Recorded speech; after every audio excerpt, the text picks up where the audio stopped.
Testing this. Oh, there we go.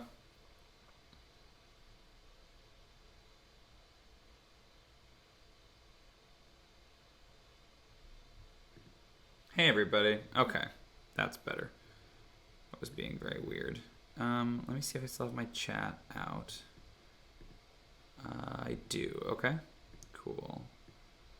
I'm gonna go get on the Twitters and start tweeting about it.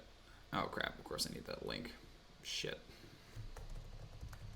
Sorry, yeah, there was something weird going on. My stream key changed. I didn't realize it, so it took me a moment to figure it out.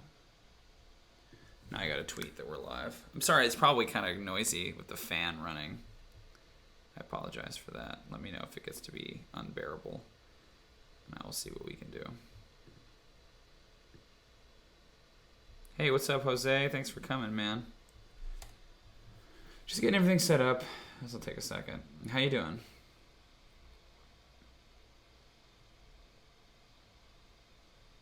Let me get the link. Okay. Actually, reopen closed tab.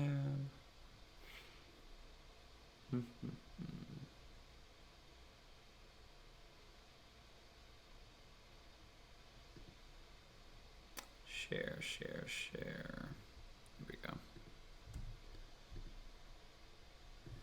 And we're live. Do a little fussing. Stream key, but everything should be good now.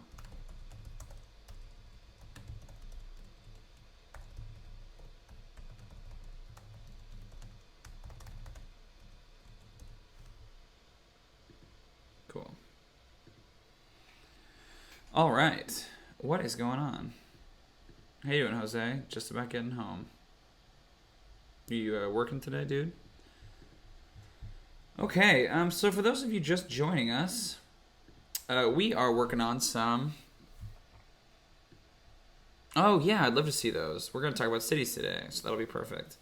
So we're building a campaign. We're working on a Dwarven campaign. We've been doing this for a couple of weeks now. You can find all the videos back on the log. And the idea today is to talk about some elements of Dwarven society.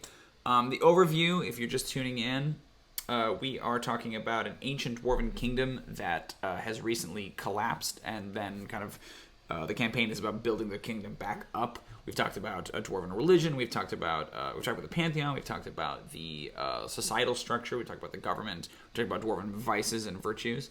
And today we're going to tackle three different topics. We're going to talk about Dwarven religion, specifically like how the Dwarven religion is practiced, as opposed to sort of the myths and the dogma. We're going to talk about cities and how they're organized and what a Dwarven settlement looks like, both physically and sort of structurally. And then we're going to talk, this is kind of a weirder one, we're going to talk about Dwarven metals and alloys. I like the idea that there are certain alloys particularly, but also certain rare metals that dwarves would be aware of and be proficient in manipulating, beyond just the standard ones. Like, we could just use mithril and adamant and that stuff, and that's fine. But I kind of like the idea that maybe on Dune, the world of the campaign has a couple of more unique metals that we could play with, and what are their properties and how do they work. And they don't necessarily have to be metals. They could be ores or gemstones or stones or whatever. But those are the three different things we're going to talk about today. I'm trying to think, what did we cover last time, just as a little bit of we talked about how Dwarven disputes are handled by judges, where basically these undead revenant-like figures, people who took vows a long time ago to enforce the Dwarven laws, and that whenever there's sort of a case that needs arbitration, one of these 7 revenants shows up to arbitrate it. We talked about, this is something I came up with in the interim, been a couple of weeks, we talked about the idea of oaths being really, really important to dwarves, and the judges kind of sort of set that up or reinforce that idea, that an oath to a dwarf is binding, and that if they give their word, since they're so lawful, it is sort of a life and death situation, that if a dwarf promises something, they will go above and beyond, almost like Wookiee life death style, to fulfill that. And so culturally, there's a connection then between tattoos and oaths among dwarves, that tattoos are generally given to dwarves when they make some kind of a vow or an oath. Sometimes they're marriage tattoos. Sometimes if you have a brother who's having to raise his brother's child, like an uncle having to raise a nephew, essentially, or a niece, That's an important thing in Dwarven culture too, that if the father cannot provide for the child, that it falls to the father's brother to care for that child. They might get a tattoo to say, like, I will raise this person. And the idea that the tattoo, it has no magical properties necessarily, but it reminds the dwarves of this promise that they made, that that it's there on their flesh, and that if they manage to fulfill the promise, then it's like a reminder of, like, I did this thing. And if they don't, then it's a reminder of sort of their shame. It's this, like, permanent brand. And so a lot of times dwarves will ask about tattoos. They might be sensitive, they might be prickly about it. It really just depends on the individual dwarf. We talked a little bit about, we came up with this interesting idea about merchants, and I debated with my fiance Hallie a lot about the caste system in Dwarven society and whether or not they should have them or whether they should be a little bit more communistic, as they currently are, or socialistic. And we had this interesting notion that there's maybe a Dwarven holiday, counting day or something like that, where all the dwarves, almost like a census, where all the dwarves that are currently in the clan are counted. And if you were in the clan on that day and you're there for that day, you're a member of the clan. And if you were not there for whatever reason, you were basically exiled from the clan. And so it's this religious holiday, almost like Mecca or something like that, that requires all the dwarves to return to their home, no matter where they are. So it's almost like it's a holiday that disincentivizes being a merchant or being a traveler. And so the idea is that the dwarves who are merchants might not be exiled initially, but the longer that they stay out, the more likely it is that they miss that festival day, the more likely it is that they get exiled from the clan eventually. And some dwarves do that intentionally, right? Some dwarves want to go out and be traders, they want to go work in human lands, and they miss that holiday and they never come back, right? And then they're no longer allowed inside.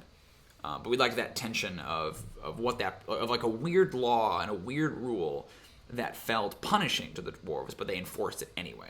And that, if a dwarf was down in the mines or got stuck in the mines and they missed their holiday, it might not even be their fault, but if they missed it, it doesn't matter. They're exiled now, right? Now they have to go out into the world. And it's just something that all dwarves accept, and it creates an interesting political drama too, that, what is warfare like between dwarven clans? What if one dwarven clan takes a prisoner and they hold that prisoner, right, knowing that this day is coming up? Like, it's like a negotiating tactic, right?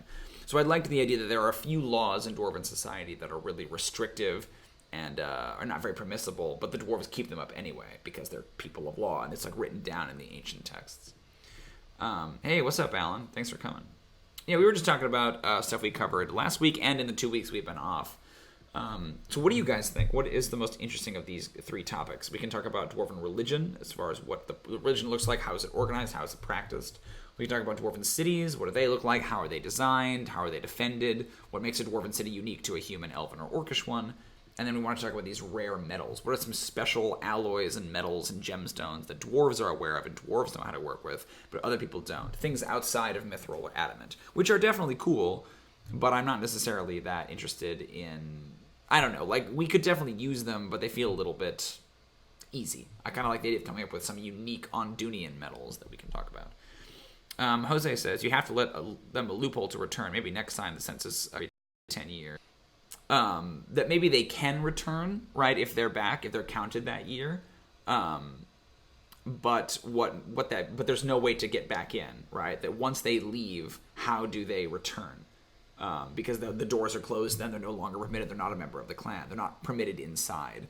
So if a dwarf were to find a way back in and were to be counted, there's maybe like a legendary story about one dwarf who was not counted 1 year and then came back and was counted the next year and just became a member of the clan again. But I think it's exceptionally rare, almost legendary when that happens. How about merging jewels with metals? That's kind of cool. Do you guys want to talk about metals first? City planning, materials science, religion. Alan is the least interested in religion. Okay. How do you feel, Jose? Would you rather start with metals or would you rather start with religion? Looks like you're kind of more interested in the metals. A fusion of metals and gemstones. That's kind of interesting because then you can do some like color coordinated stuff, right? Like with emeralds and sapphires and rubies and such. That's interesting. We have spent a lot of time. Well, we spent a lot of time on the gods, but I wouldn't necessarily say we spent a lot of time on organized religion. But hey, man, that's fine. We got to talk about them all, so we can start wherever we start. And that's if religion isn't something that we're interested in talking about on the stream, it's something I can do off stream too. It's not necessary. It's just like a really nice sounding board to have all y'all here. Are you guys getting some weird glitching on the stream? Because I feel like I'm having some weird glitching. I'm in a different place this week, and I wonder if the internet isn't quite as strong. I mean, like the little like black bars like flashing on my OBS. Let me know if you're having troubles. So metals are cool. Cities are cool.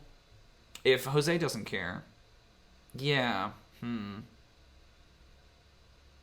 Where am I at? What would I like to do?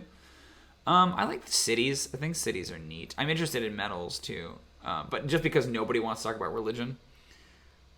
What's materials? Yeah, let's talk about metals.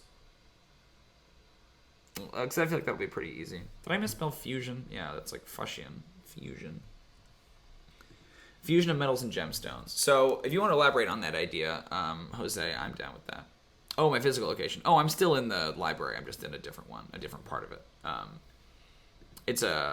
am at the library, the campus library. There's a really nice window I was talking about earlier that like I actually am like well lit for once most of the time. Yeah, you're right. I should give you my address. No, and I'm on the campus library near my apartment. You're not gonna be able to find me. But there's this nice window, and it actually like appropriately lights me, where I've all been like under really nasty fluorescence before. So it's actually kind of a relief to be well lit for once on one of these things. Okay, so we talked about fusions of metals and gemstones. So we're talking about like alloys that are made from various precious stones. I like the idea of packaging them with sort of mechanical, like in-game benefits or properties, things we could devise that will, like, let's say you got an armor made out of one of these metals. What does that mean, right? What are the properties of that? There are a few simple ones I might want to put down that I've used in the past that we could, like, adapt. So I had one in my 4th edition game called Illuminites, which does about what you think. It's a crystal, a precious gemstone. And they basically worked like solar panels. When charged in the sun, can be used to light dark places. And so the conceit was, there was a whole war in my 4th edition campaign over the control of these resources, that they were like extremely valuable, and they didn't necessarily power energy, but they just glowed, right? There's a passage in the Song of Durin in Lord of the Rings that describes sort of Durin's kingdom, and it talks about the light of sun and stars and moon in shining lamps of crystal hewn, undimmed by cloud or shade of night, there shone forever fair and bright, I think is the other one. So the notion that they would have, instead of fire, instead of torches and wood and fuel, a lot of their light source comes from some sort of a crystal or a mineral element. I think it's really interesting. So whether it's illuminite specifically or something else, I liked the idea that a lot of their fire, they obviously have fire and things, but a lot of their illumination comes from a more magical or earth-based source. Alloys are by mixing at least 2 main metals, then adding a tiny percentage of other. Yeah, definitely. Steel is basic iron and carbon added, like tungsten and the like. Yeah, totally. So what are some of these, like, they could be alloys, they could just be like made up or fictional metals, or fictional metals or ores or whatever that they mix. Obviously they have the normal stuff, right? So they have steel and they have iron and they have bronze and all those things. What's that article about, dude? I could open it, but I'm worried will tax my computer over much. Let me give it a look. Is that gonna fuck my yeah? Let me pull this out. Amorphous metal. Oh shit. It's a solid metallic material, usually an alloy, crystalline in their solid state. So another idea I had, real quick while I'm on it, I don't know what you would call it, I'm just going to put it in parentheses, magnetic. So some manner of metal, probably an alloy that's intensely magnetic, perhaps innately so, and is bonded to other metals of the same or different variety. There's one in a sci-fi book that I wrote a long time ago. Mikna and Mult, I think, are 2 different metals or alloys or ores that are like magnetically drawn to each other. And so I liked the idea of dwarves building shields and using like magnetism and stuff as an important technology in like warfare and in engineering. Shields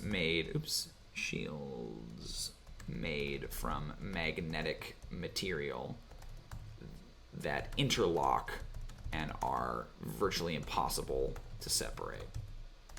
So, you know, you'd have like a plus and minus side almost of a shield, right? That like on the left side of the wielder it's minus, and on the right side it's plus, and then you stand next to each other and all the shields lock in place and they're magnetically held, right? Felt really cool for a shield wall. Glassy metals, okay.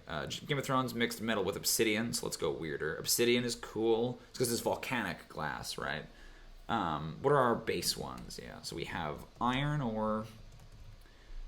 We have obsidian. We have, because that's glass, right? Or is that metal? That's just like sand. Magnetic deflection of metal. Yeah, that's cool. Also used for deflection of metal projectiles, like crossbow quarrels and stuff. That's neat. We talked about this a little bit when we were talking about warfare, but I think the other thing that's really important about Dwarven warfare, especially when they fight each other, is that while they're all about strongholds, they're also all about siege engineering. Like Dwarven siege engineers are the best siege engineers in the world. They might not be the best artificers necessarily, but they are the best at specifically knowing like where are the strong points in structures and towers and how do we take them down. So they're famed for their siege towers, the ballista and the mangonel and the scorpion and the trebuchet and all these things. These are all dwarven inventions used to take down other dwarven fortifications, right? They're all about siege engineers, and the idea of like dwarves lobbing huge catapult stones, like that's just cool, right? That's very dwarven. Refraction, some kind of metal that creates the same effect like a displacer beast. That's kind of cool. I like that. It does weird stuff with light. Refraction. I'm trying to think of what the practical use for that would be besides just like making you hard to see in battle, which doesn't feel very dwarven, but I like the idea that it messes with your aim. Refraction. Mirrored, perhaps.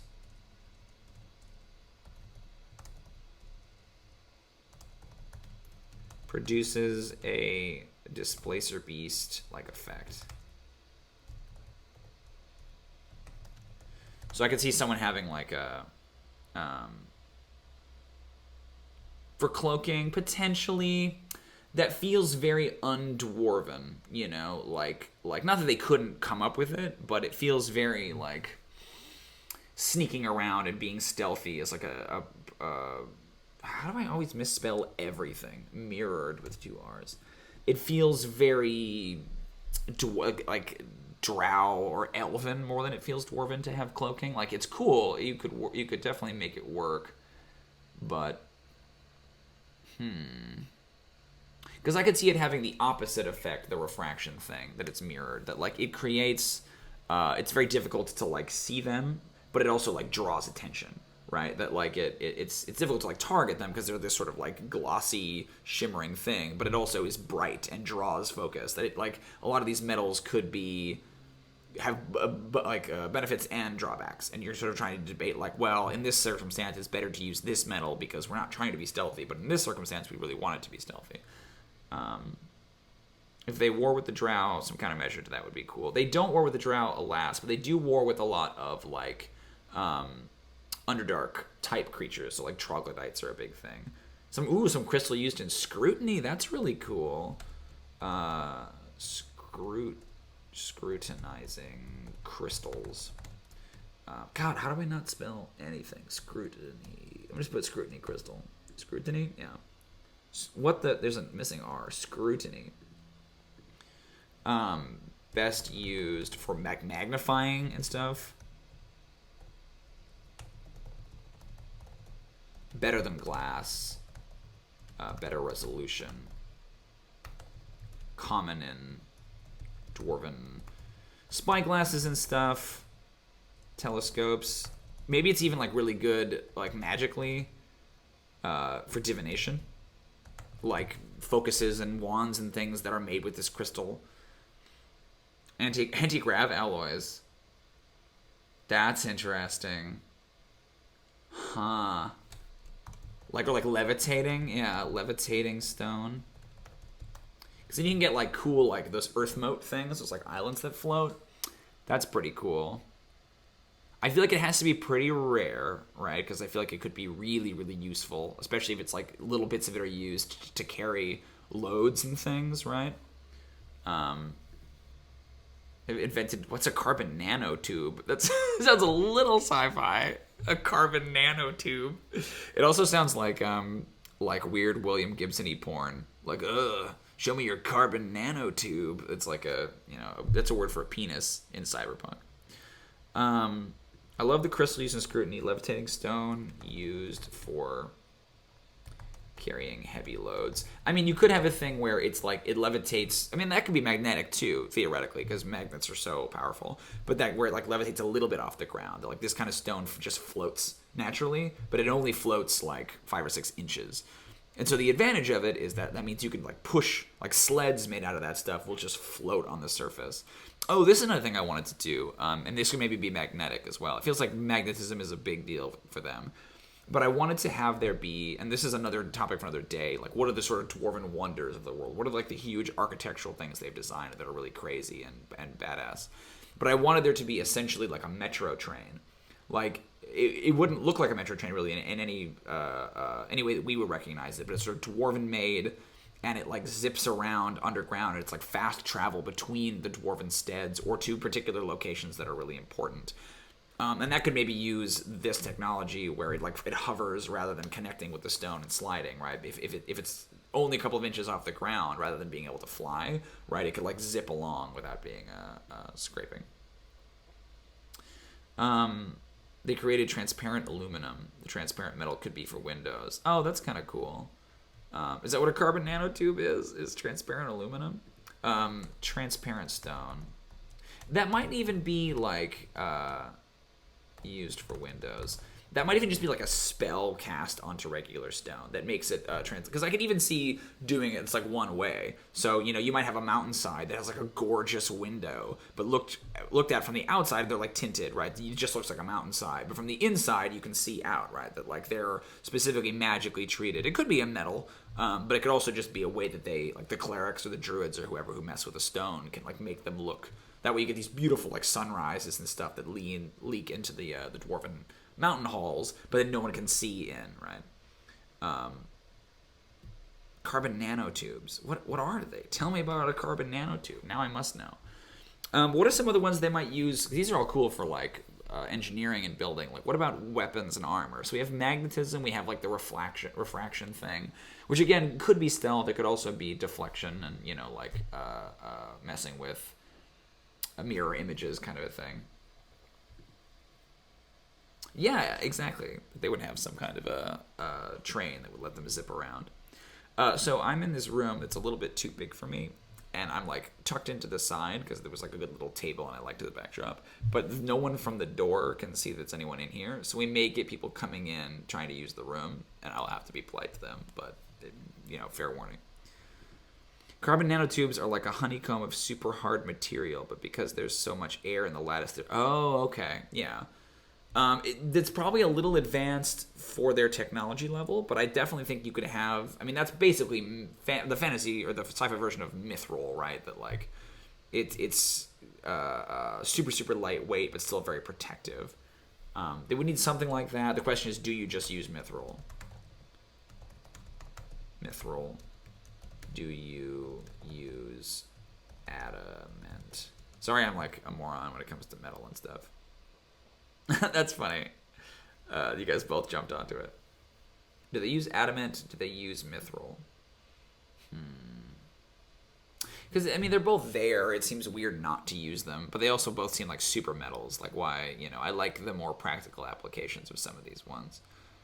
Levitating stone, transparent stone. I mean, really basic stuff, right? Like, they might have some kind of armor that's like really good at heat resistance, and so then the like dwarves who work in the volcano or seems displeased with me. Heat resistant. used for work in the forge, in the volcanic tubes. Volcanic vents and tubes. That's cool. Magnetic, lightweight, right? If we don't use mithril, I feel like you need... Do you even mithril, bro? Ferrofluid is pretty rad stuff. That could be an angle there. That's like liquid molten iron, right? I don't know. You guys are just way smarter than me about metals and alloys. Now I feel like a fool. I don't know anything. But like some kind of liquid metal is cool. It makes me think of like quicksilver or something like that, right? Like mercury that you could shape. Ferrofluid for building construction. Talk to me about ferrofluid. Is it just molten iron that you shape? It's like a fluid with a bunch of iron in it. It responds to magnetic fields. Oh yeah, okay. I could see that. Yeah, so I think we have to be tricky about what we define as like what's magic and what's science, right? Because I feel like Arthur C. Clarke somewhere is fucking rolling over in his grave. But I think that we might be able to like achieve those results, but I wouldn't want to push them into like Wakandan levels of like, actually the dwarves are incredible scientists. I still think that it like comes from a place of magic and a place of faith, but I could definitely see them having essentially like fluid stone that they're able to shape in particular ways. So let's maybe talk about that. Fluid stone, ferrofluid. Yeah, there was another one. Now I wonder if I should like relocate over there. It would be a big pain in the ass, but I could try it. What is the distinction between magic and science and technology?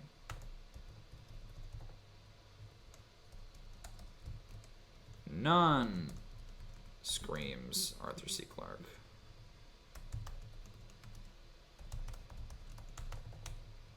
It is Arthur C. Clarke who said that, right? Clarke.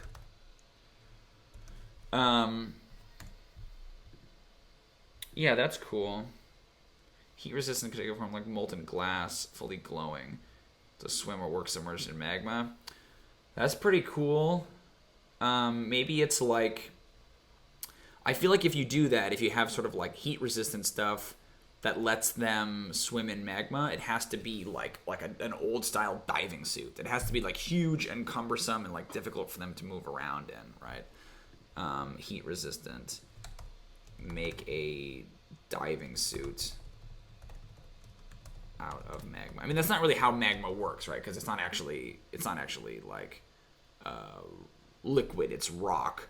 But you know, it's fucking. We're talking about fantasy lava. We're not talking about real lava. Fluid stone must be sung. That's cool. Yeah, so we can talk about like... So elves have this thing called mythals, where they can like cast these huge spells that have these big, profound world effects. But I like the idea of having the dwarves having a similar thing, where they can... stone shape exists as a spell, but the notion of them like being able to like in large groups sing the stone into different places and do different magical stuff. That's cool, especially like led by like a powerful cleric. That's cool. Sung into place. Because we talked about the notion of them doing the like wordless mining choirs. You could have like working choirs and stuff that would help shape it and like loosen the stone so they could remold it however they want it without damaging it, right? Like it's one thing to break stone, it's another thing to like, you know, gracefully shape it. Starter metals for smiths in training. Oh, that's really cool, dude. No, mundane's good. I like that. That there's like an extremely pliable, like almost like a rubbery metal, right? That's like, yeah, specifically used for people, and like it's almost like a training wheels kind of a thing. That if you have a sword or something made out of it, it's like obviously your apprentice made this. It might even be like softer to the touch or something like a foam core almost. That's cool. I really like that. Nah, dude, good work. So softer, pliable metal, good for beginners to forge with. But it's like, not terribly durable. It's almost like the fantasy equivalent of like tin or something like that, right? And it's like considered, low quality and like an embarrassment to like have armor or tools made out of that, because they're all considered to be like really low level stuff. Not terribly durable. The dwarven equivalent of tin. I really liked your, how do you describe it? Forgiving. That's a really cool way to think about it. That like it's designed to make, that way you can make mistakes and have it not, fuck your entire thing. Although I feel like dwarves would also, like, that would be a big part of it. It would be like, you made a mistake, go back, start again. But I love the idea of like the really soft, simple, pliable for like even like kids to play with. Right? It's like more like a toy. There could be two axes by which they judge a piece of metal work: its utility and beauty, and the difficulty of the material. That's cool.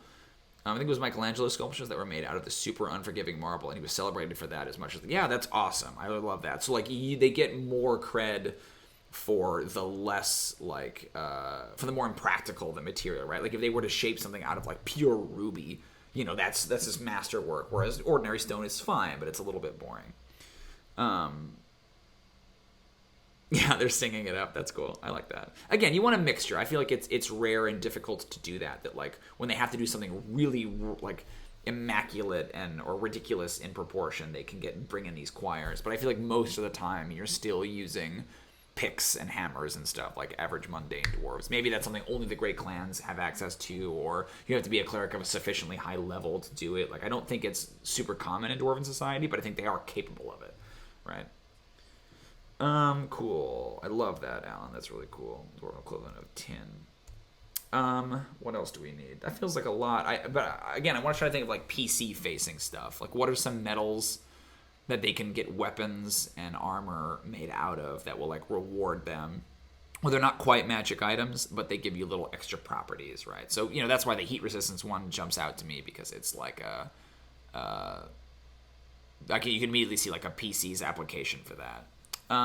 Magnetic I could see for players could be cool, right? Like it's a magnetic breastplate would give disadvantage on ranged attacks and things like that. Obviously like glowing stuff we have for Illuminites, being underground, being able to light your way. I'm trying to think of other like cool properties that could be useful. You don't want to like... There's the opposite, right? Like magnetic stuff that pulls to you, but also magnetic stuff that blows it away.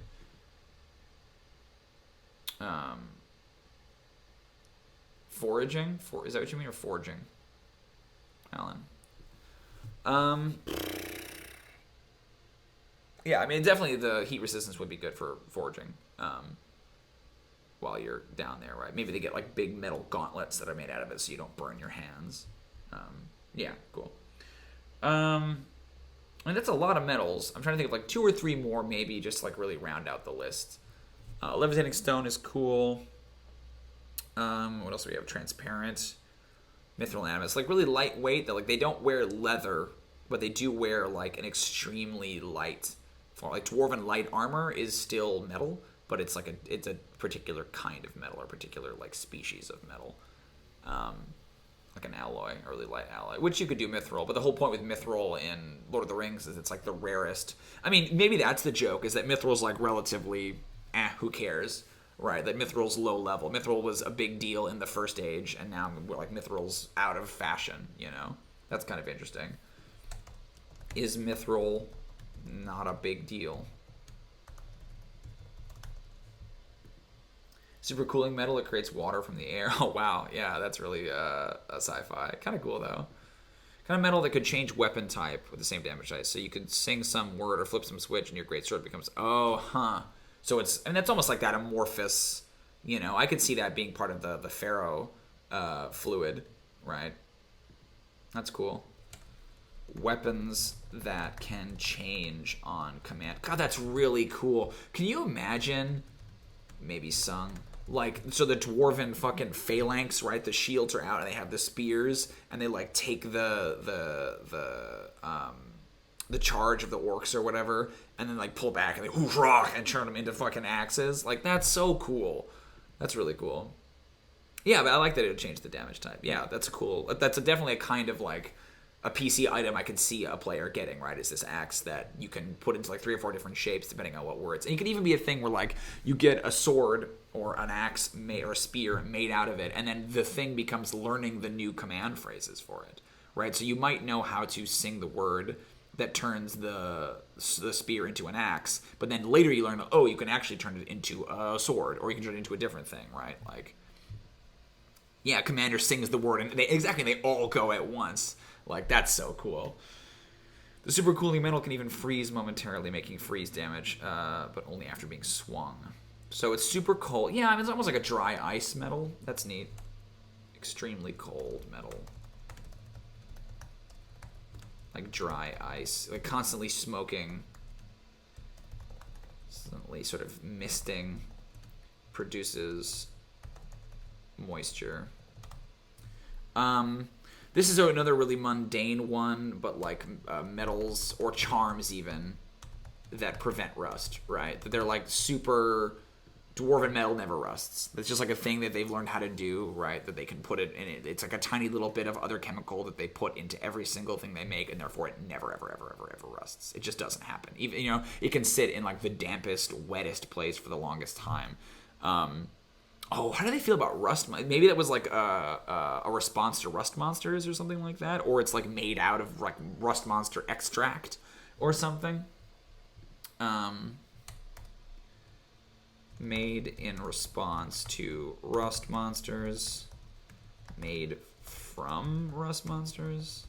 I feel like rust monsters, like there has to be like a dwarven event, like a history. Like the kind of like the Great Depression, like a thing you learn about, where in the First Age there was like this blight of rust monsters that went wild in Tomb and like fucked with a bunch of things. And, like they became this like, it was almost like the Black Plague to dwarves. It was this extremely serious thing that seems really silly to us, right? You could tie certain metals to different. The Rust Bowl. Oh, you slew me with the Rust Bowl. That's my favorite thing in the world. Oh boy, I really like that.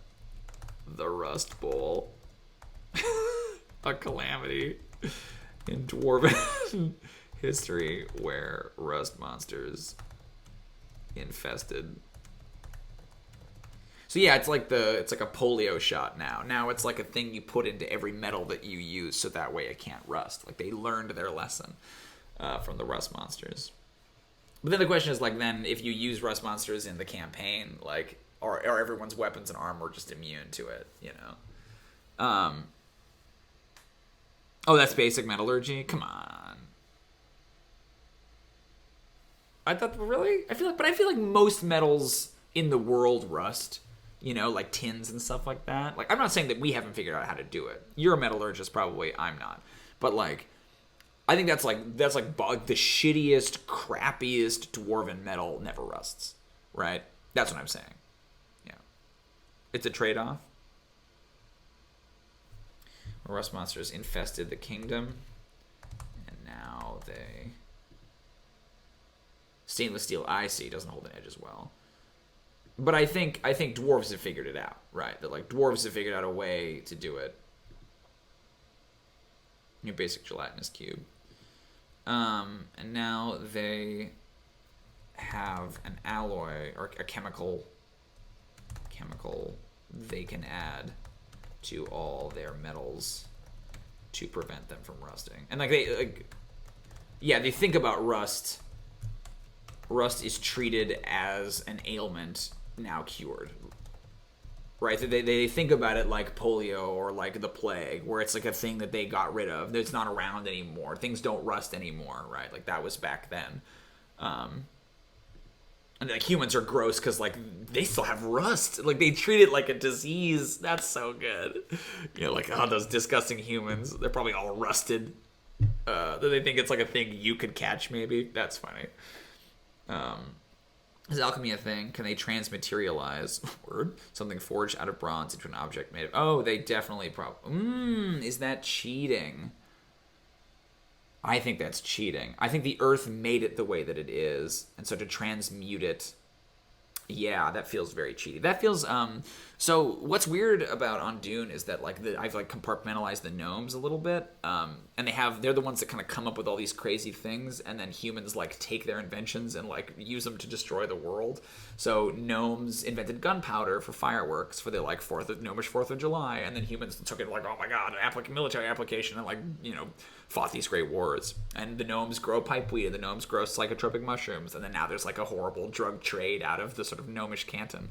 So I feel like alchemy is a similar thing, where the like gnomes figured out like, oh, did you know that you can actually turn like bronze into brass? Look, and then humans like, gold, make gold with it, right? It went bonkers. So I think that's a gnome thing. Hey, what's up, Sildari? I really like that though. I want to make a side note that like that's another one. Alchemy is a gnomish. I'll write it somewhere else. It doesn't belong in here, but yeah, I'm gonna make a note. But that's like the MO for gnomish scientists is like, oh, this thing seems fun, and then the nearby humans are like, give it to us. And then that's why they keep them around, because they sort of keep making these crazy things that gnomes don't understand the applications of. Anyway, that's a tangent, but okay, so that's fun. So about alloys, add a little bit of sulfur to the steel, and damn, the thing looks shiny after decades. Yeah, it's all about oxidation. Cool.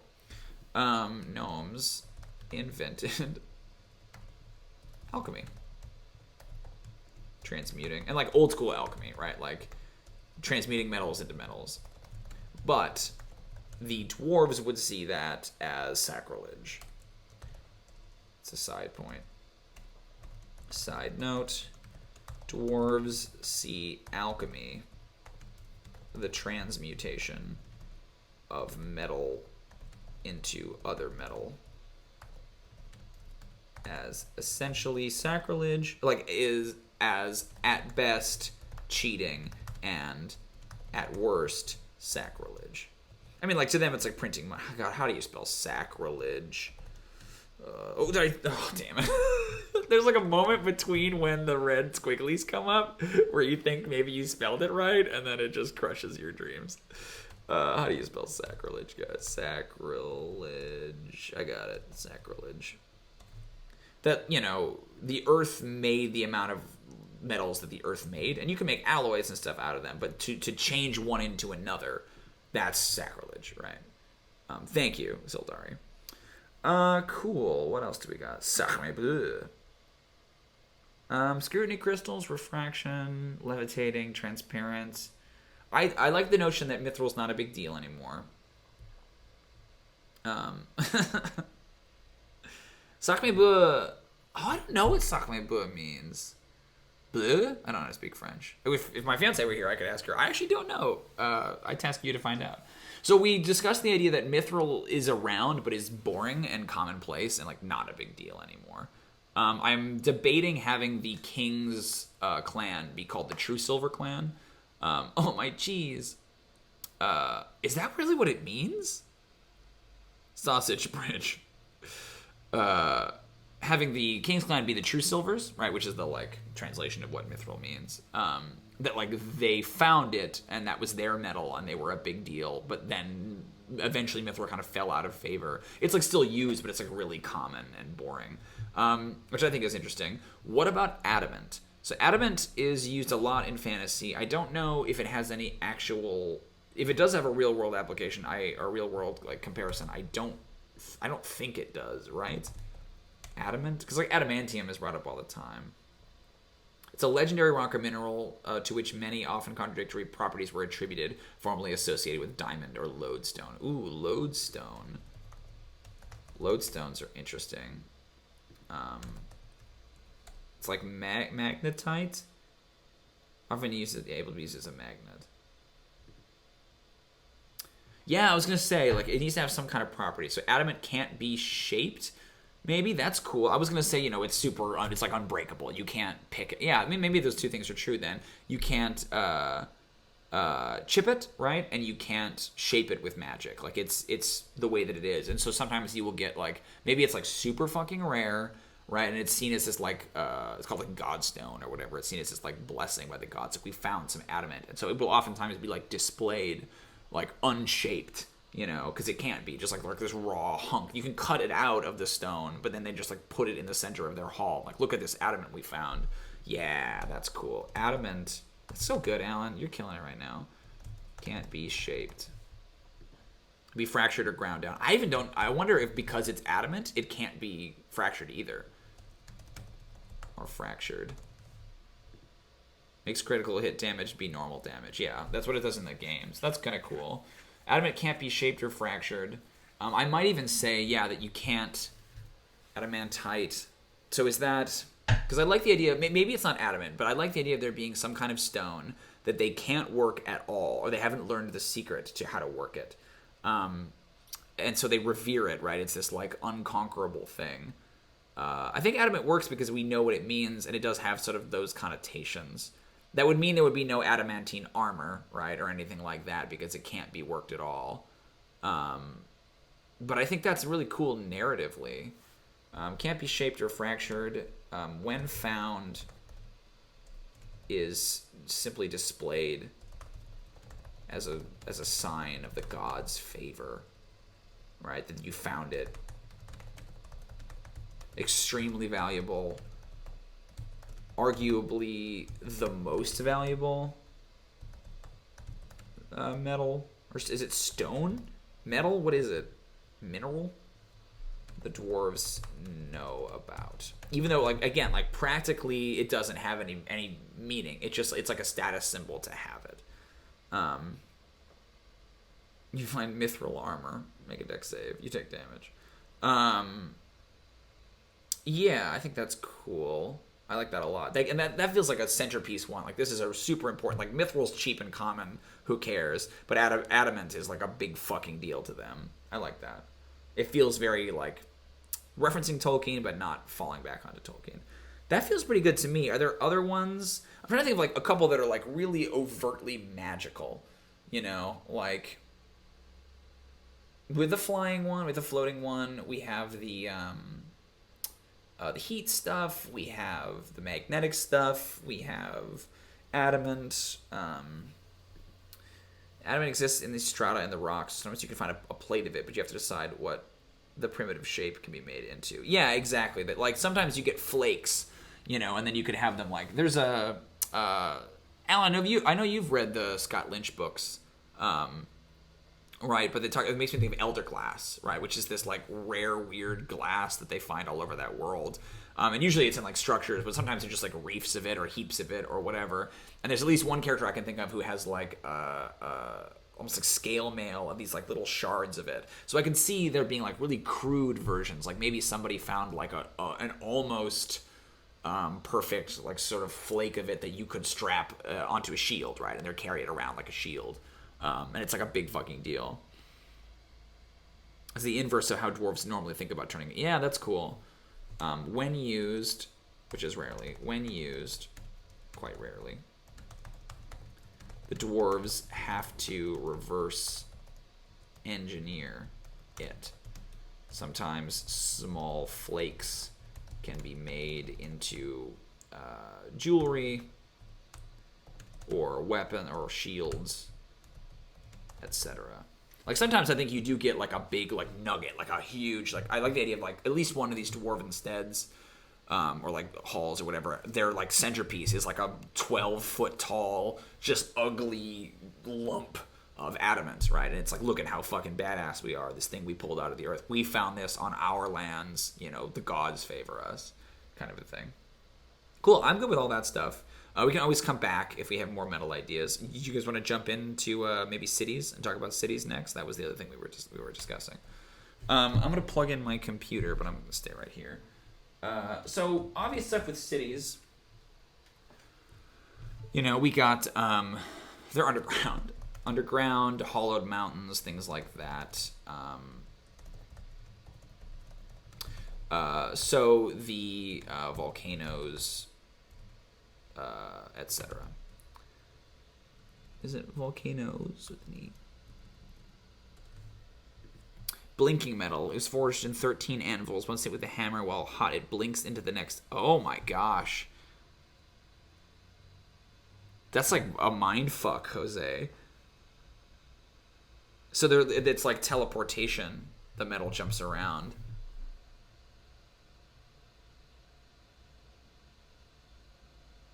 Wow, I'm gonna write that down. That's bonkers. I don't know if that's the metal. It could be like they're enchanted anvils, blinking metal that do that. I like 13. Fortunately, it's very specific. Once hit with the hammer. I'm just gonna copy what you said because I like it. That's crazy. Bonkers. Should make that 11. Crazy. Oh, that's cool. No, I'm not caught up on the C team. You could spoil me at some point though. I wouldn't do it here in case people want to watch it. There were dwarves in the C team, and that's the bit in the Underdark that I remember where they have like the weird prophecy about the pick. That's as far as I got with dwarves. Maybe the noble knife has something to do with that, but like I like the idea of a super insane forging sequence in D&D that like forging becomes like a mini game, which is neat. That would be cool to have a plot or an arc in this campaign where it's like you have to assemble the metals required to forge this important thing that's a key or a weapon or whatever. Like that forging would be a part of the plot. Is neat. So underground, hollowed out mountains, volcanoes and stuff. The home base for the campaign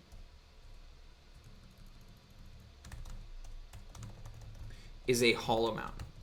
The conceit here is that the Hornwinder clan, their like duty, their like sort of task, or the thing that they specialize in, is that you guys remember that scene in Two Towers when Gimli climbs to the top of the Hornburg and he blows the horn, and the conceit is that like the whole tower itself is the like the sort of bell of the horn, and it comes out the bottom, and it's super cool.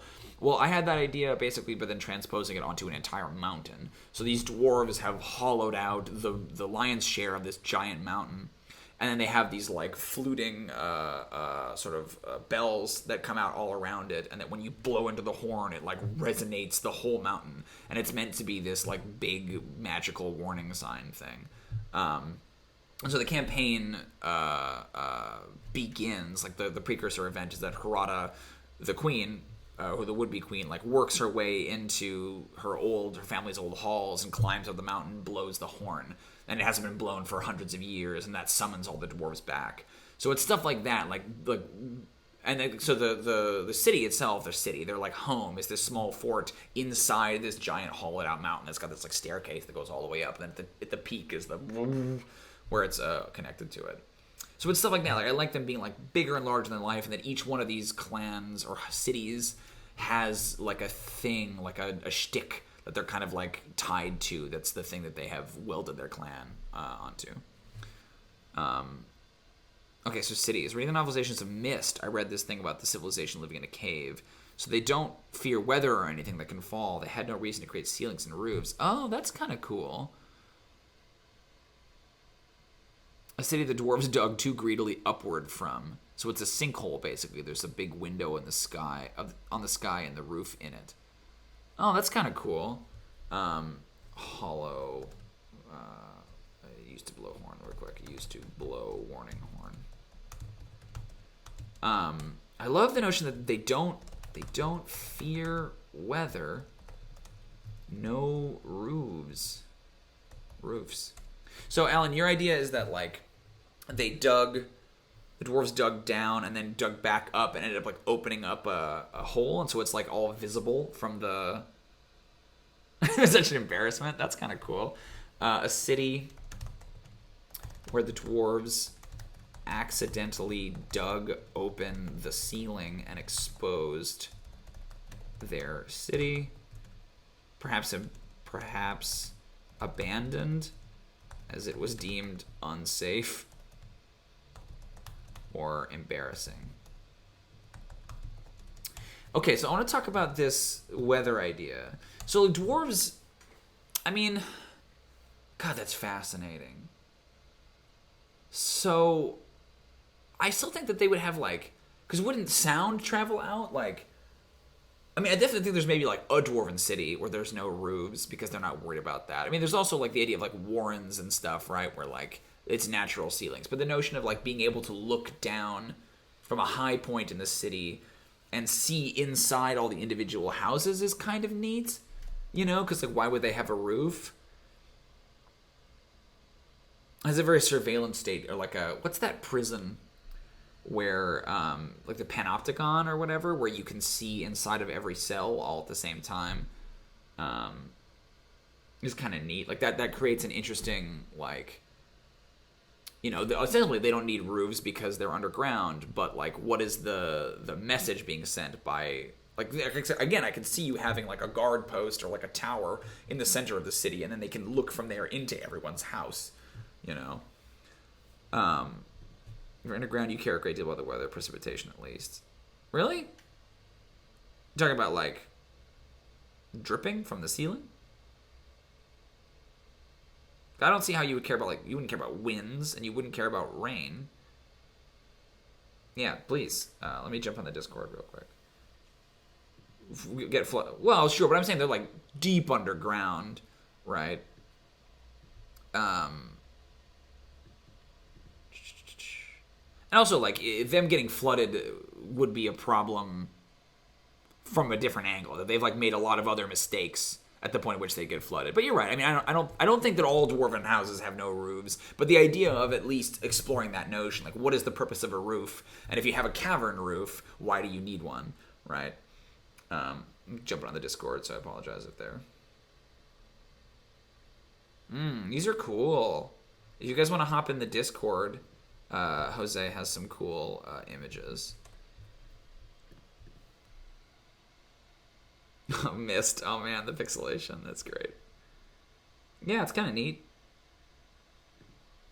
I like the last one especially. I think is cool. So that's another thing too. Is just like looking at cool art people do is a great way to get inspired too. So okay, I mean, oh sure, you can see it. Funny. That was totally unintentional, but yeah, look at them. They're neat, right? It's kind of cool. And then this one.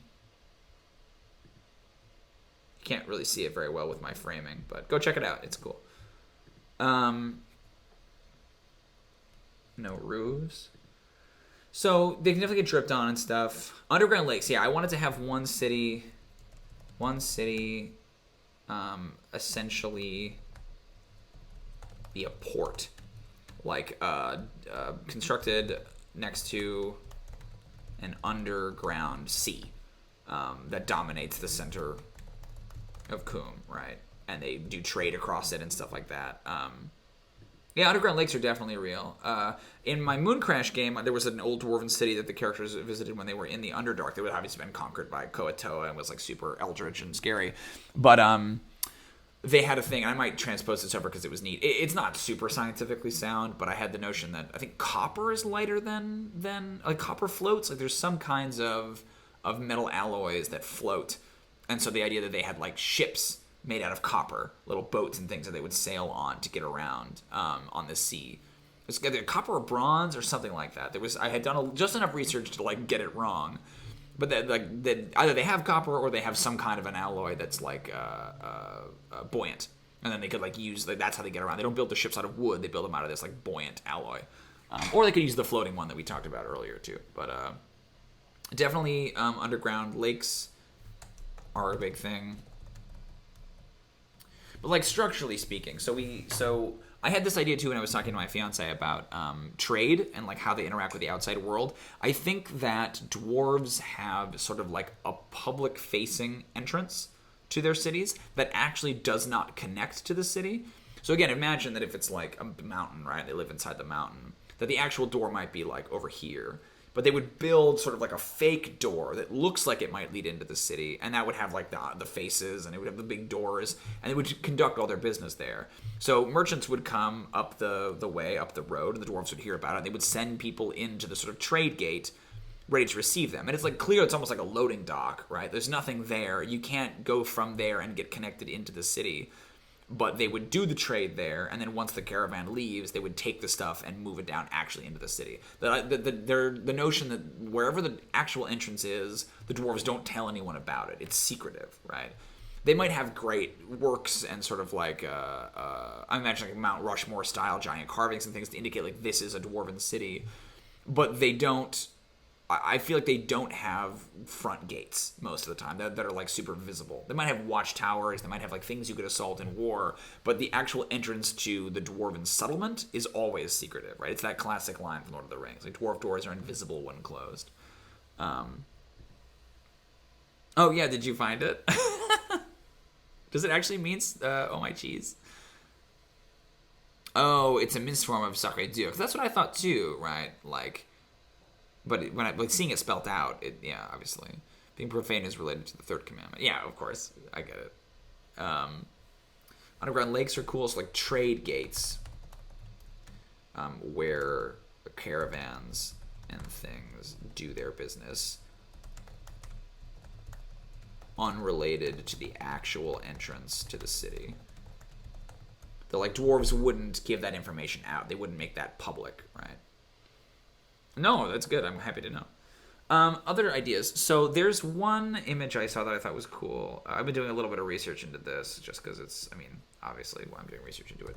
Dwarven City. There's a volcano city map that I saw that's really neat. And I wanted to show you guys a map. Images. Come on. Now, of course, now I'm never going to find it. Volcano. Yeah, this one's neat. I really like this one. So the difficulty with these kinds of things is that they're going to be very vertical, I feel like, right? But this is a neat one. Oh, I never heard of that game. Yeah, check out that one. That one, this one is like very prototypical to me. Because you got the underground lakes, and I love the volcano being open, right? And then it like bleeding down. Below. Let me look that up. Below. Oh, yeah. I think I did see some stuff about this game. I could check that out. Neat. Oh, it's on Xbox One. Cool. I could actually play it. It's about a capybara? Really? I didn't know that. Oh, yeah. Look at some of this stuff.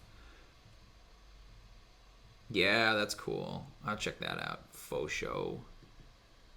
Neat. Other features. So it's like usually multi-leveled, I feel like, right? That's a big thing. I'm thinking about like Moria and the way Moria is done. Okay, where's the publisher? I thought that like the character was a capybara, and I was like, it doesn't look like. Maybe it's like a Samus thing, where like at the end, if you get the good ending, like he takes off the hood and he's a capybara, like that. Woo! It's titillating. That's silly. I'm a moron. So, what is the relationship between the city and the mine? Right? Like, do they like get? Are there quarries? Are there like? Is all the mining underground? You know, like what does it look like? Where do they get their stone from? Are the mines above the city and then they go below? You know, like what's the relationship with the mine? I mean, I'm sure it varies city to city. Like, what are some like ideas and things? It'd have to be smooth, right? There have to be like a easy ways to transport the goods out. You know, with mine carts and things like that. You know, worked and unworked. Like I could see the mines being like. I don't think there's an ancient working mine. Yeah. Mines do dry up. I don't know that the Dwarven mines ever did until the sort of calamity. I think that that's one of the things about Coombe is that it's like endlessly rich, you know? And they keep finding new areas and they never run out. And I think maybe you even do a thing where when they come back to areas they thought they had excavated, there's more stuff there that they didn't find the first time. It's like obviously magical, right? I had the idea that maybe like the mines were first. Once an area is mined dry, they turn the tunnels into city, right? So like once they've like, so it's rough at first. Oh, that's neat. Yeah, it connects. Like a river? Like how would that work? Would they swim up? I think it's cool. I like the notion of the connection. I don't know how underground water works, but that's cool. I'm into it. So the notion with the tunnels is that they would mine it out and they would pull out all the stone, right, or all the stuff they want. It would leave like the bare rock, And then as they moved on to different areas, then smiths would come in and they would like, you know, redesign it and turn it into like a city, right? Turn it into like city streets and stuff like that. Stops replenishing, and now in the dark times have to go out to their borders, prospecting and tunneling. Yeah, and maybe they start to find it again, but that's the conceit, is that it's like this constantly replenishing thing.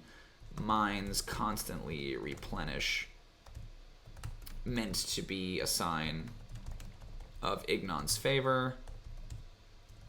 There are probably like examples of mines going dry held up as, you know, evidence of the clan's failure. So like if your mine does go dry, then that's an indication that like the you know, the clan has committed some wrong, or that they've fallen from grace, or whatever it is. Go back to underground lakes. Connect to surface lake in some way. Because like underground rivers generally, I mean, yeah, that could work, but they generally flow down, so they'd have to like come up and out. I mean, you can make it work. Yeah, it's neat. I think that's cool. Especially if they like magic or whatever. Yeah, I like the idea the earth stopped healing, but it's like the gemstones and stuff are like the scars or whatever, right? So it can no longer heal itself.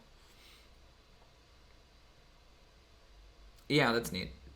You have to find new areas and stuff. Or even the idea, too, that they like, the mines stopped working for a long time, right? They went dry and they stopped replenishing. And so then the dwarves left. And now that they come back, they discover, like, oh, there's a bunch of metal. Like, it's all been replenishing while we've been gone. And that's part of that, like, gold rush of, like, get into the old mines. Like, find what places had the best stuff. Like, we know that this mine was really good for its ruby. Okay. And then that's why these factions are, like, struggling to find the entrance. Because they know that if we get this, we'll get a bunch of ruby. If we get this, we'll get a bunch of that. They're like, while they were gone, it replenished. You can still go and forge new tunnels and stuff like that, especially because areas have collapsed or whatever. But it stops replenishing when they were there, but when they come back hundreds of years later, it's like tenfold. It's like super replenished, almost like as a lure to bring them back. It stops replenishing, and that's the seventh sorrow, right? Replenishing during the sorrows, and that's the seventh sorrow, and that's eventually what drove the dwarves away. What drove the dwarves away.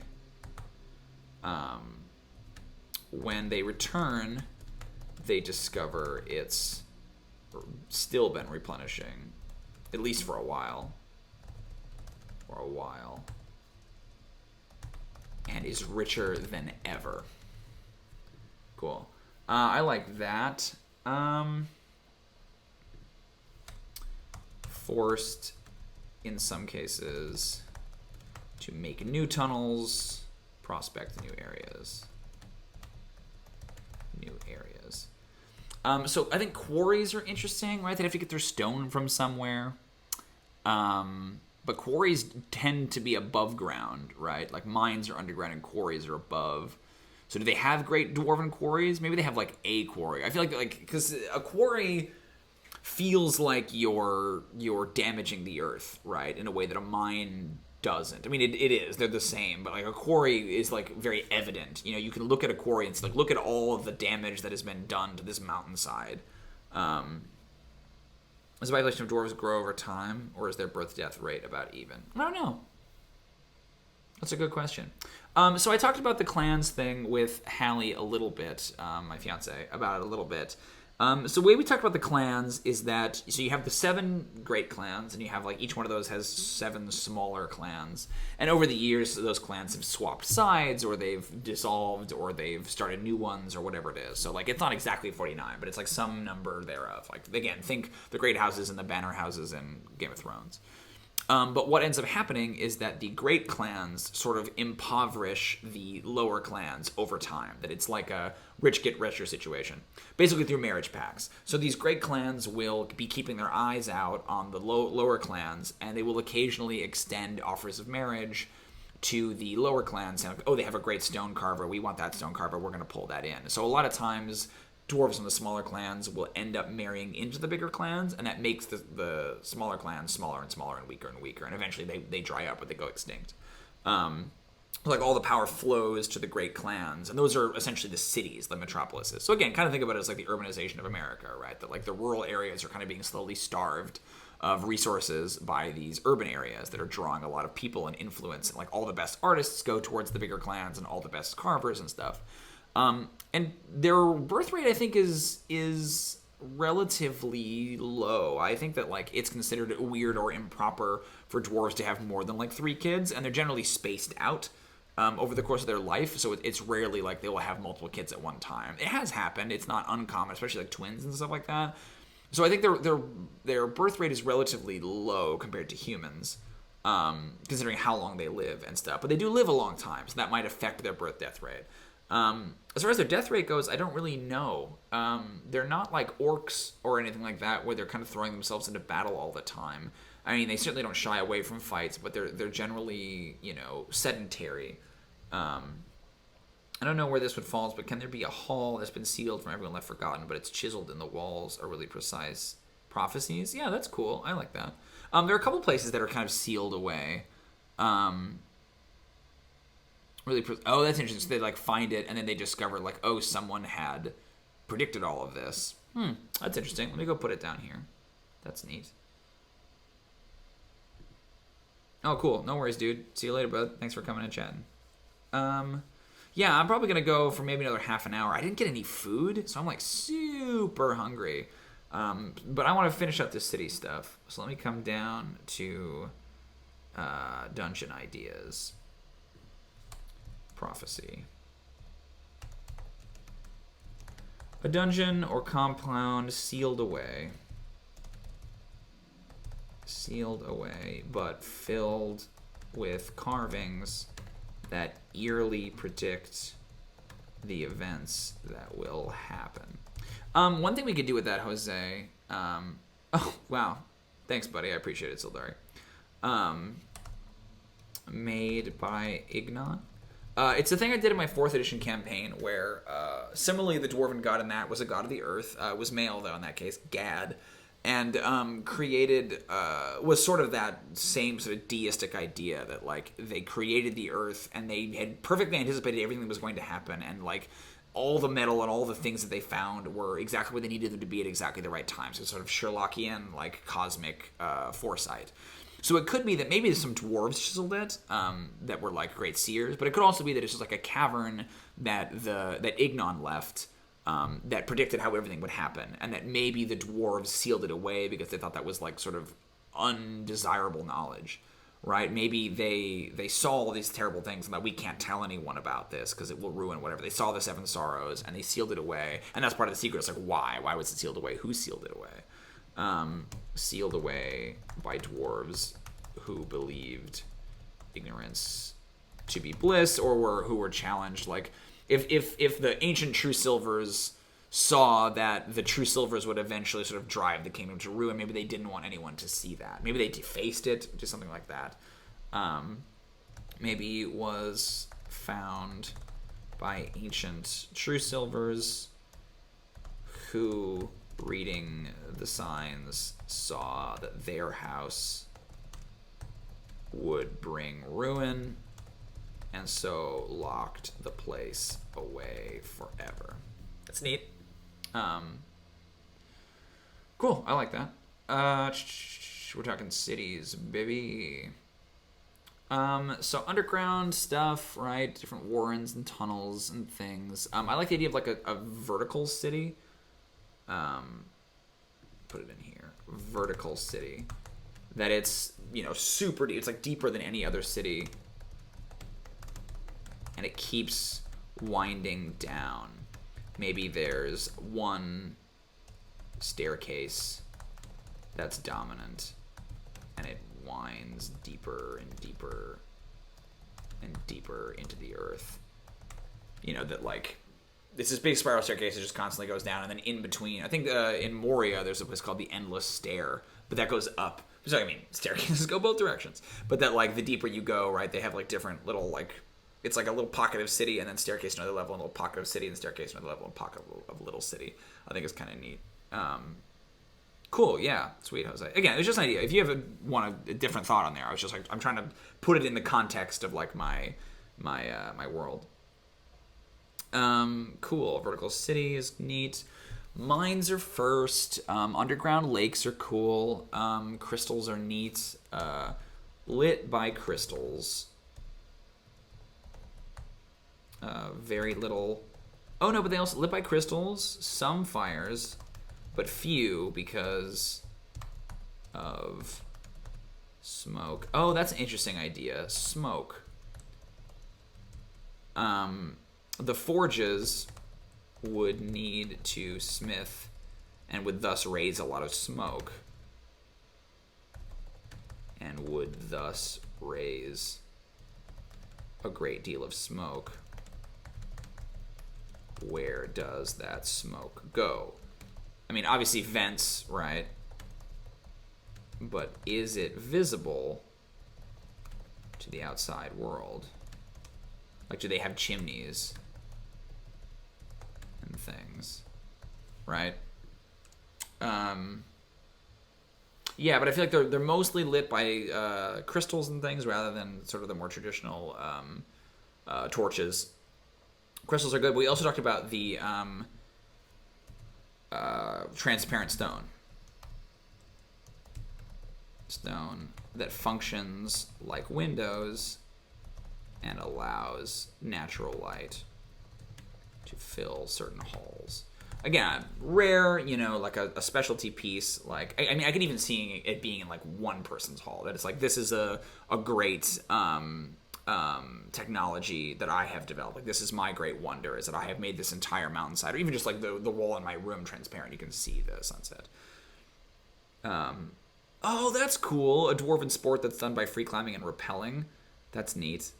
A huge stalactite is a popular park. Yeah, stalactites obviously are really big. Let me write that idea down. Like a mountain climbing style sport. Stalactites. Stalagmites. Carved.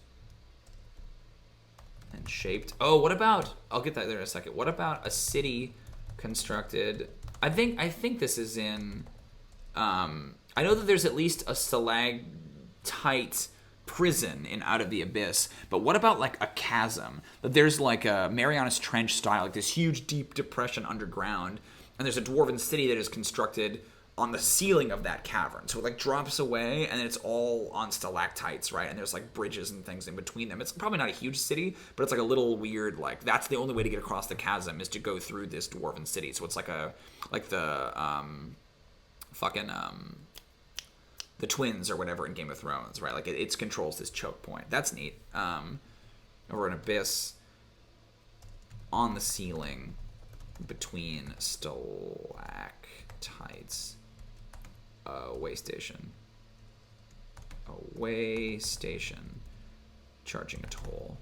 Another thing I want to do at some point, and this is kind of tied to cities. Well, let me put that football thing down.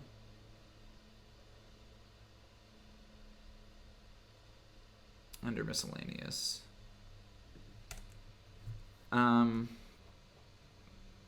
Sports. A dwarven sport involving rappelling.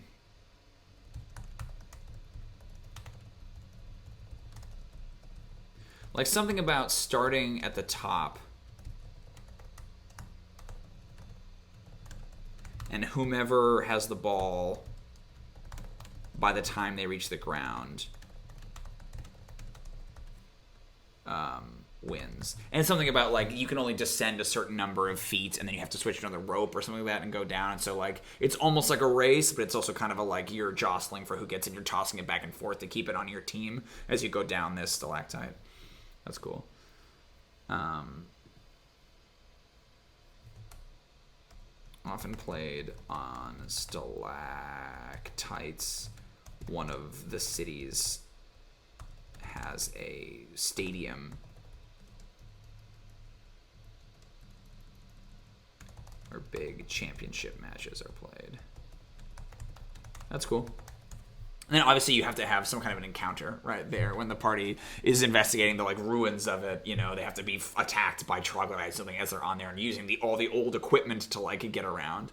That's cool. Okay, you have to think about vapor chambers. Maybe they channel smoke towards normal vapor chambers, so the smoke of the volcanoes masks the fume of the forges. Yeah, I thought about something like that. Definitely the volcano. I think there's one. There's like the volcano, a big one, and I think that's a big one, and that's the main. Like sort of like the one of the clans is associated with it. Maybe it's True Silvers, maybe it's not, but it's a lot of that smoke comes out through there. But there's so many other little like holdfasts and stuff that would have some smoke. They would have to find other ways to disperse it. But definitely, yeah, they have channels and things that they can use. You want the? Oh yeah, that's cool. Cloud City, right? I like that. Chasm City. So maybe it's a thing where they store them during the day. Yeah, okay, cool. Let's do this. So this is a little bit like noodly, but I'm going to go back up to the cities. I think you're right. I think the vapor chambers is the right idea. Where's smoke? Vapor chambers. During the day, the chambers collect smoke, and then at night, the chambers are opened and the smoke is vented into the air. No one can see the smoke. No one knows where they are. But what this does is create a secret entrance. You can absolutely see the adventure where the characters have to sneak into the Dwarven holdfast, and the best way in is through the chimney, through the vapor chambers, right? They're closed most of the day and only open for a brief period at night to vent all the smoke out, and you, like Millennium Falcon style, have to like slip in at that exact moment, right, when the shield is down, essentially. Yeah, cool. Nice work. That's a good one, Jose. I like that. So other stuff. So one thing I want to do at some point, this is a different day, I want to come up with a list of Dwarven wonders, of like what are some crazy architectural things that they did in the when in their heyday that are like ruined or kind of scattered across the earth, scattered across the countryside, that I feel like is somewhat pertains to the cities, but if the cities are mostly underground and hidden, right? I have a short list of some of the wonders down here that I was thinking about, like Dwarven roads that are enchanted or maybe made from a particular kind of rock to stay warm. So when it's like snowing, they're always clear. You can see where the roads go because the snow melts off of them, right? Enormous statues, sort of Argonaut style. There's a huge dike that once protected a mine and now it's destroyed and created this big frozen lake. The subway, right? We talked about things like that. That'll be a different stream, I think, when we sit down and we try to like brainstorm as many just crazy. Like I like the idea of them making like a huge like suspension bridge or something that like goes across the ocean. That like there's an island out way away and they have like a huge Golden Gate Bridge. Like impossible. Like how do they ever build this thing? And now it's like broken or whatever in the middle or something like that. But like just huge like architectural marvels that make the pyramids look like bullshit, right? Okay, what else? We have trade gates. I like. They're underground. So defensively, then, what are we talking about here? So if the gates can be closed, or the gates are secret and no one knows where they are, then it feels like it has to be. You still have to be able to assail it in some regard. So they must have like watchtowers or bastions or little forts on the side of the mountain that are almost intended to like draw attackers to them. What they don't want is they don't want people like sniffing around the outside of the mountain and looking for an entrance. So they would need to have like turrets and watchtowers and things, maybe cunningly hidden, maybe really obvious on the sides of the mountain to indicate like, or to prevent targets and like provide targets for people trying to assail them. So defensively, the doors and the gates are hidden. They are nonetheless studded, because I'm thinking about mountains right now, right? Yeah, that's cool. The Hanging Gardens, I like that. Orchards are interesting too. What kinds of weird trees would they have down there? Orchards, but like suspended over a chasm.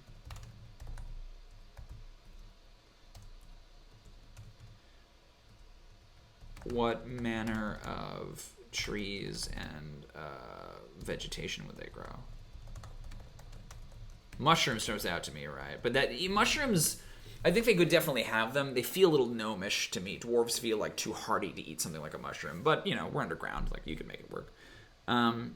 Studded with holdfasts and turrets and watchtowers. More to draw besiegers to them than to actually defend the mountain. Because, like, theoretically, a mountain could withstand any kind of an attack. Like, you can't just bust your way through. So they put the turrets and things there to, like, this is where you should be focusing your attack. And they're usually death traps, right? Like, there's no good way to assault them. They can sort of pester them with crossbows and stuff like that. Arthurian Merlin, a crystal fortress. You can watch into it, but no one is able to enter it. It's ultimate. Oh, that's really cool. Interesting. A crystal fortress. Totally transparent, but, you know, impregnable. An insult to the besiegers. It's like such an arrogant thing to do, right? Like, I totally see it like a dwarf lord commissioning this ridiculous thing. That's cool. Defensively, I think that this is all kind of warfare again, but I feel like avalanches are a big deal.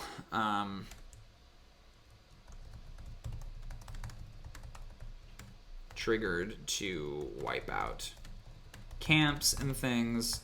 Also in war, like secret tunnels that lead to likely camping spots for enemies.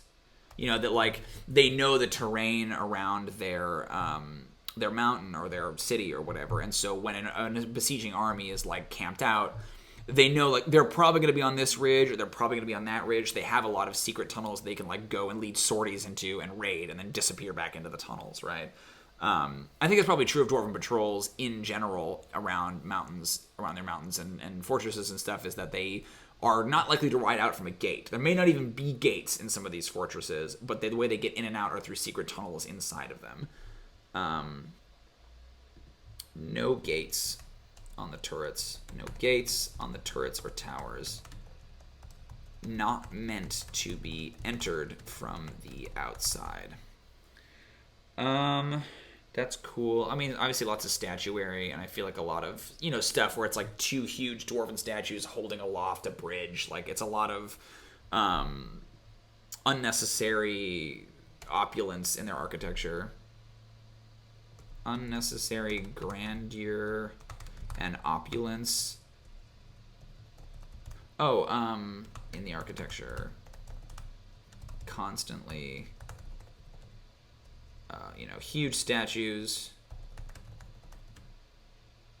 holding aloft bridges, pillars carved into, you know, dwarven warriors of old, etc. Construction is a near constant. There's always something in every dwarven city. There's always something carpeted in scaffolds and canvas, right? Like, they're always working on something. They're never not in the process of expanding or rebuilding or redesigning, right? Always expanding, always improving. Okay, that feels pretty good. I feel like nuggets of individual cities is a thing we can maybe get into when we start talking about the individual clans. Avalanche barriers made like dwarven hands turned upward so they sustain the rock. Oh, that's kind of cool. And like retaining walls and stuff to protect. And I think what's cool about that too is that then they could, like, you know, open them theoretically. Barriers to protect mountain roads from avalanches. I feel like that's like one mountain in particular has it like shaped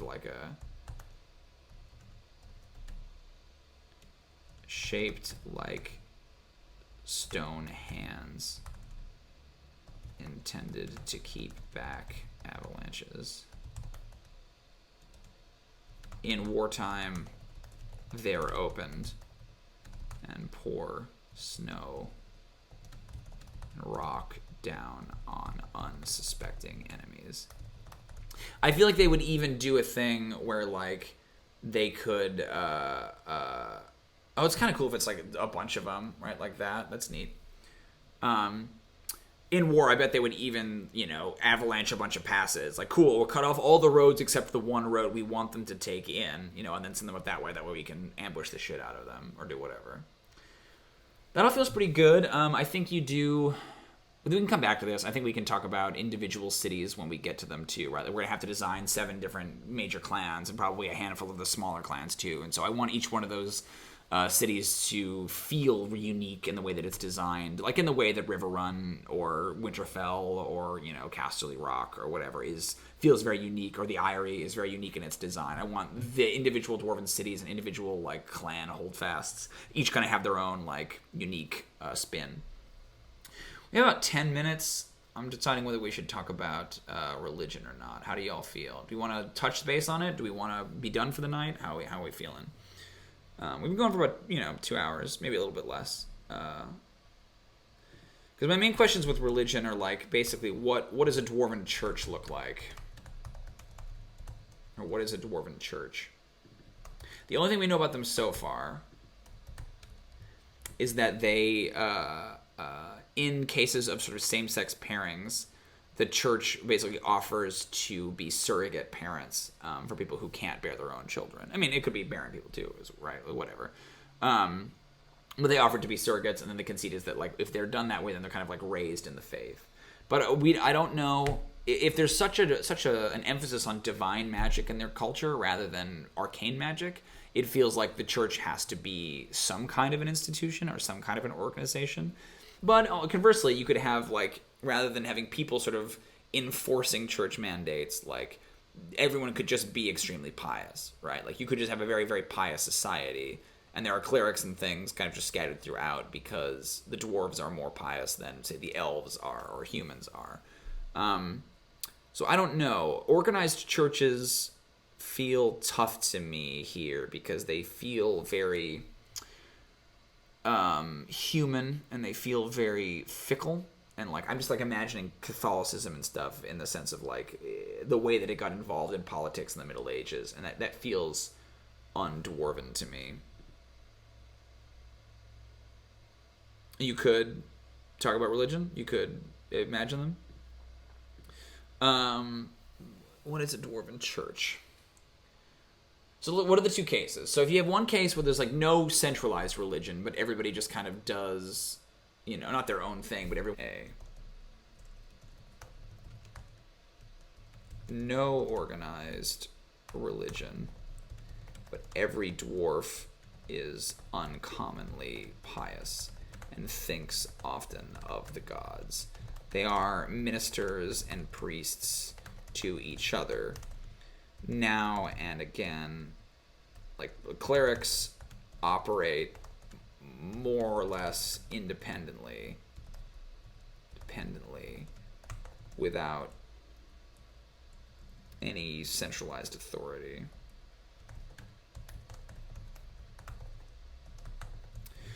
Option B, churches are large and organized, full of bureaucracy and dogma. How do you spell anything? Bureaucracy. Who knows? For bureaucracy and dogma, that's going to bother me. I'm going to have to find out. Bureaucracy. So the main goddess is the earth itself, yeah. And the maker, right? The earth and the maker. Bureaucracy. Bureaucracy and dogma. They are deeply invested in local politics.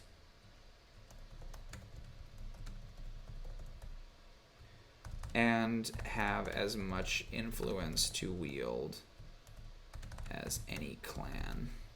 So say, the Allfather's the Forger. I can see the religion and normal life being one and the same. That's kind of what I'm thinking. Like, option A seems to make more sense to me. I think it might be like some kind of a mix where like I'm thinking of the Maesters, right, from Game of Thrones, where there's maybe like an order of them, but they're more mendicants, they're more monastic, and they're less power dealing, right? They're not like power brokers like the Catholic Church was. They're more aesthetes, where they do their thing. They're priests. Like I also don't see like, I guess in D&D terms, a cleric is usually devoted to one god, right? Like, but in sort of a polytheistic society, would they have individual groups? Like, would you have a whole church of Kavish and a whole church of Umbor and a whole church of Ignon, or would a priest like worship all of them and perform rites for all of them?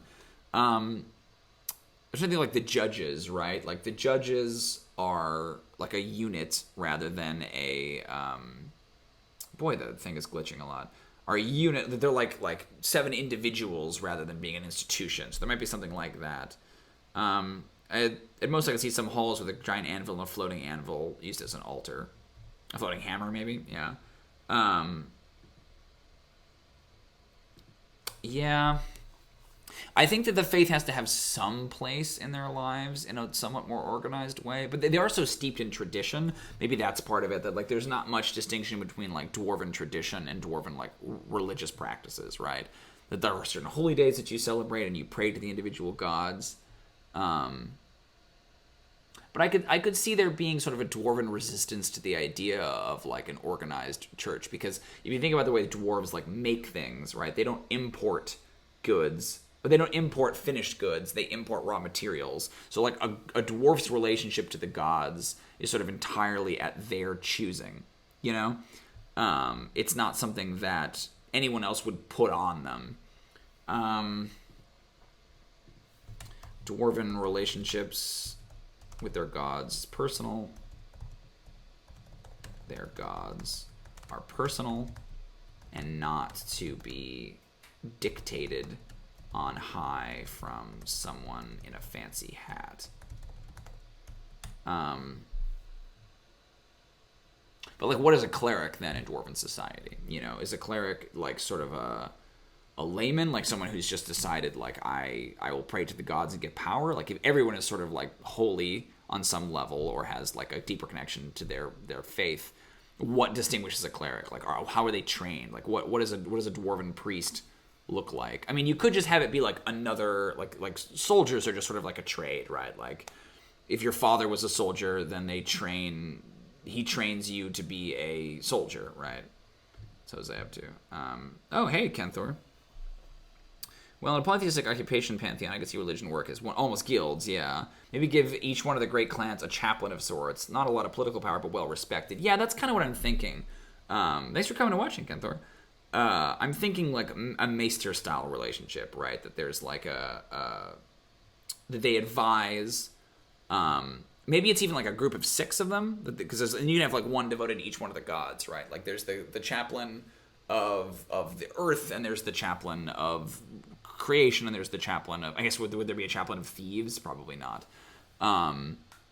But yeah, I like that idea. Each clan has a religious leader, but they are more a figurehead or an advisor, equivalent to a maester.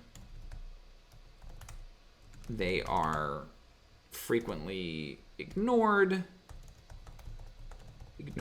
save in token appreciation, but are nonetheless respected for their wisdom. You know, it's not like Maester Lewin or Maester Pycella like making a lot of policy decisions, you know, but they're like, yeah.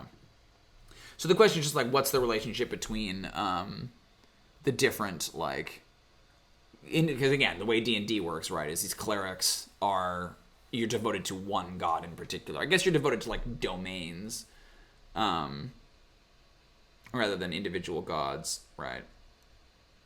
But so you know, the Hornwinder clan has a maester, has a priest or a chaplain or whatever.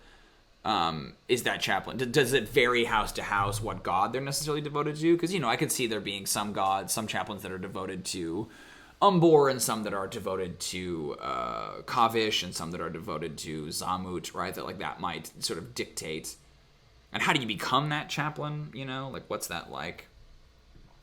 A cleric, a high mastery person. If he's a mother's cleric, he's a singer. If he's a father cleric, he's all forge. Yeah, the trickster cleric, or the trade cleric, right? I think it's the brother that's the trickster, etc. Yeah, that's cool. Their roles in the society vary depending on which god they're devoted to. So maybe what you have is you have like, you know, each like I think Jose's point about them basically being like guilds, but not really, that like soldiers are kind of their own caste in a certain sense, that if your father was a soldier, he raises you as a soldier. So similarly, if your father was a priest, he raises you as a priest, and then you can choose to either pursue that or not pursue that, or even maybe change gods or whatever. But then one of those is like appointed by the king or the lord to be like the high chaplain or whatever, right? It's like by other clerics in the clan, kind of like a union rep. Oh, that's cool too, because it kind of is similar to the way we do the masters. That's neat. Like any other profession,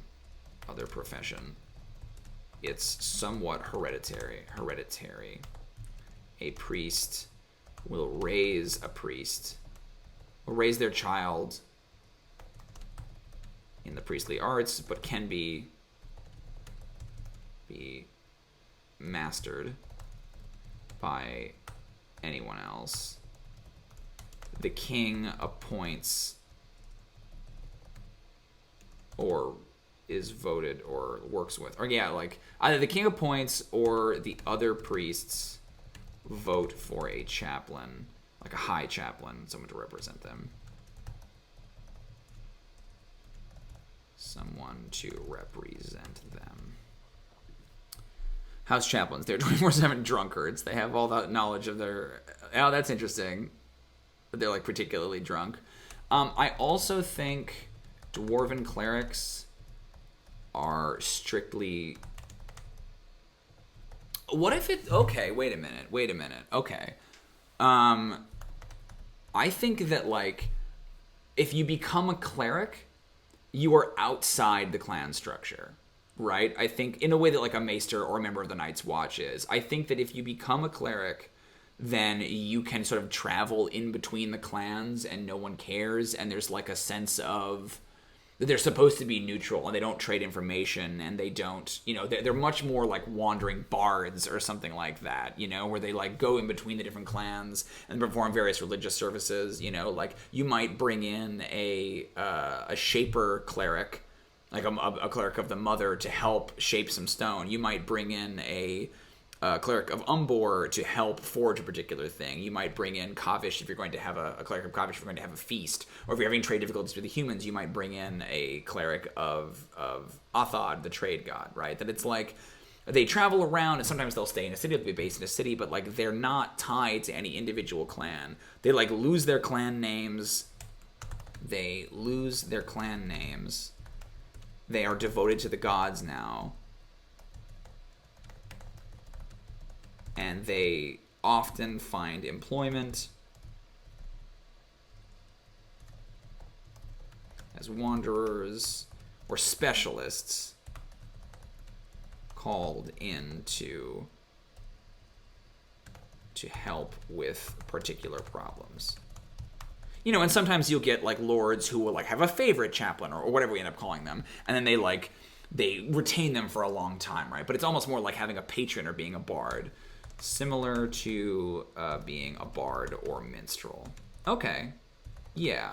And so then I think it still has that master-apprentice thing, right? That, like, you will be raised that way. And so you might even live on the road, right? If your father is a cleric, then you probably traveled around to a bunch of different clans. The Dwarven Mounties. Yeah, exactly. Yeah, okay. That's interesting. And maybe it's harder then to... If you're born the son of a cleric... then it's harder for you to transition into a different life. Like, you can do it, but it's hard to prove to other people in other clans. Like, you don't really have a home then, you know? I mean, they could be celibate. That's the other thing you could do, too. That, like, they don't... Yeah, maybe they are. Maybe we keep the sort of classic Catholicism thing, that if you become a priest, you're celibate. because you don't have the time. You're traveling, right? You're going around. You don't have, like, maesters were that way too, right? You don't have the ability to have children because you're always sort of on the move and you belong to the gods, and that's who gets your devotion. Yeah, I think there may be celibate. Father, children, since they have a wandering, clanless existence. And, like, no one would want to bring someone into that life, right? Like, that's something you choose. And, you know, sometimes you get, like, a smith's son decides, like, the priest makes an offer. Yeah, that's true. They found the time to do it. Yeah, that's true. Okay, yeah, I feel good about that. That's cool. That there were more wanderers, they're mendicants. Yeah. All right, I think that's good, everybody. Are there any other last thoughts or ideas we want to get down? I'm not sure what we're going to do next week. We might do more dwarves. We might do some more baddies. I'm really not sure. But I will let you guys know. But we did medals, and I'm happy with medals. And we did cities. And I think cities could always have more stuff, so we might come back to that one. I think I'm too low. We might come back to that one. Oh, you take the name of another cleric? Yeah, that's possible too. The clan of the mother, yeah. Or the other parent, I guess, that's true. We did religion, we did cities, and we did medals, which I'm all pretty happy with. Let me go add that idea that you put in there, buddy. Or they take the name of the other parent. Yeah, linking it to Catholicism, it is a calling from the gods, and that makes a lot of sense, yeah. Yeah, that could be true. Cool. So I feel good with that stuff. We'll talk maybe about what we're going to do next week. I want to do Ernst next. The Jedi. Yeah, well, here's the thing, dude, is that, like, sometimes the dwarves make mistakes. I think that's what's interesting, then, is that then you have some space in Dwarven society for, like, bastards and, like, people who aren't supposed to. Like, dwarves do not always make good decisions. You know what I mean? Sometimes they make bad decisions. And a big part of Dwarven society, to me, is them having laws and rules that are not very, like, elegant and not very graceful, that they get them into trouble. That if every single law was super logical and made sense, then where's the room for the drama, right? So sometimes they have to have laws and rules that are detrimental to them and to their happiness. That's important to me. But yes, the Jedi are a bad, terrible idea, and the Jedi are not something you should emulate. But I want to talk to Alan about whether or not we're free to do Ernst next week. I think he's out of town next week. Oh, that's right. Next week I'm off. So now that I have one more week, I'm going to be doing stuff, and then I'm taking the week after that off from everything. I'm going to get off social media for a week because the instrument is done. Which, if you haven't listened to it yet, go check out the instrument, the final episode, or the last episode of our current All Hell Yog arc. And then we'll take 3 weeks off, and then we'll do the next arc. But there's that middle week I always take off of social media and everything. So I'll be gone for that. And then when we come back in 2 weeks, then I think we will do, or 1 week, I'm not sure. Then we will do Ernst, because I think Alan will be around for that, and that'll be fun too, to take a break from. Yeah, can always play. You always play dwarf. Can confirm bad decisions. Yeah, sure. You play an elf, Jose, because that's, you know, role playing. You're playing a character. Yeah. Great. Well, thanks everybody for coming out. Thanks, Ken Thor. I'm happy to have you here. Always nice to have another voice. Yeah, I thought we did a really productive stream today. I will talk to y'all next time. You may not, you won't see me next week, but you'll probably see me the week after that when we do Ernst. Go listen to the episode, and hopefully I'll see you around. Thanks for watching, everybody. Happy adventuring.